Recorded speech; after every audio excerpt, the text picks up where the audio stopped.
All right, another step towards game day. Good prep today. Still got plenty of work to clean up. Obviously, we're playing a good team. What's your reaction and thoughts to the news of Michigan in-person scouting here last year, and who knows even about this year?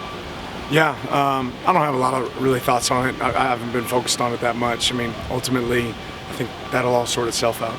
Reportedly happened at the 21 SEC championship game too. Anything in the Orange Bowl stand out to you? I just remember the result of that game. Support and helmet communication going forward? Yeah. How would it help defensively and offensively as well? I mean, I haven't been in the NFL, so I can't speak to how that works necessarily. I'm sure that would help from a signal standpoint.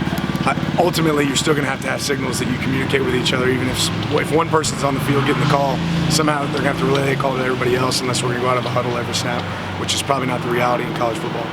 Part of this why you guys don't do walkthroughs at road stadiums just because of integrity and stuff, and why coaches are this paranoid by nature, Dan, because of situations like this? I think everybody's always aware of when they're traveling on the road, where they go, and what they do. I think it's your job to make sure that you protect your team. Last week on Monday and Tuesday, we talked about the intensity levels of practice being up. What do they look like for you this week? Yeah, we've had good practices, but we have to finish the week off with some great practices as well. But I think our guys are really focused on what it takes to be successful in this game. You said on Monday you guys kind of simplified third down for the defense a little bit. How did the rest of the week go just in third down situations for practice? You're talking about this week? Yeah. I have to go watch the film. Today was our third down day, so I think we did some stuff well, but we'll have to go see what it looks like. So all year you've been focused on getting better on the road and finishing on the road, and you've seen steps towards that direction this week. We'll find out this weekend, right? I don't know that you ever know until the bullets start to fly. So at times we played really well on the road. At times we could have certainly played better. I still don't think we played a complete game there, so this will be one that's required. The fire drill today, I think that was the first time we as a media saw that. Is that something that's a common occurrence during practices? Yeah, it is. I mean, you want to try to create game-like situations, so that happens pretty frequently for us. What did last year's game, and just a chaotic week of both being out, and what did winning that one that way and him running on the very last play after being so limited, what did that mean to you? It was a big win. I mean, it's a big win. It's a tough game. I think we had a resilient team. That game, takeaways really showed up. You saw how close the game was there at the end. Us getting the ball out, that really mattered. Us protecting the ball really mattered for us in that game. Are there any similarities between prepping for Stanford with their two quarterbacks as Utah? Yeah, some, but they're definitely different teams. This team certainly has an identity. They're playing at a really, really high level. I think it's going to require great execution against these guys. They do a lot of things really, really well. Why do you think the run game has been so explosive between the 40s? I mean, you guys were really good at it last year, but now it's like it's off the charts.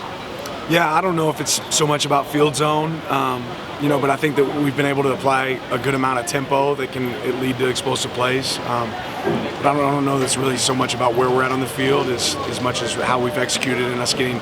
We've had some good in-game adjustments to adjust for our run game this year. I think that's been really good from our coaching staff, and our players have done a good job of executing that. That's in the tight end room as a whole, and in particular Terrence, but go back to the spring and the room had lost a couple of bodies, and there was a little uncertainty as to how deep it was, and now you're going out there with a true 14 personnel set last week. Just what have you seen from the group on the season, and Terrence in particular? Yeah, we have a great group of tight ends that execute at a high level. They, like I said before, they're a really selfless group, and that shows up on the field. But when they get an opportunity to block, they block hard. Right? You saw several moments like that this past week. Terrence has been really consistent through his play, and he's gotten better and better every single year. I think that's still showing up for him. What do you make of the job that Nico's done splitting time outside and inside for you guys? And just how difficult is it to do that for a guy first year in the program? Yeah, we ask a lot of players to play multiple positions and fit where they're needed. And when Nico's been in, he's done a good job of competing at a really high level. What makes him kind of uniquely equipped from a physical standpoint to do that? Yeah, I think he's cover skills. I mean, he does a good job of being able to be on top of people, getting his hands on people. He's more physical at the line than people realize, and he just does a good job in and out of breaks. Why is Taishima a good matchup for those slot receivers, his tight ends in particular? We've seen him matched up with guys where he's given up almost a foot in some cases, and still matches up quite well. What is it about it that makes him a good matchup? He's a physical player. I mean, I think he's also, allows us to have the ability to fit him in the run game as well, where he can fit in runs. But he gets his hands on people, right? And it's a lot harder to run routes when somebody has their hands on you. He does a good job of that. All right, thanks, Coach. Appreciate it.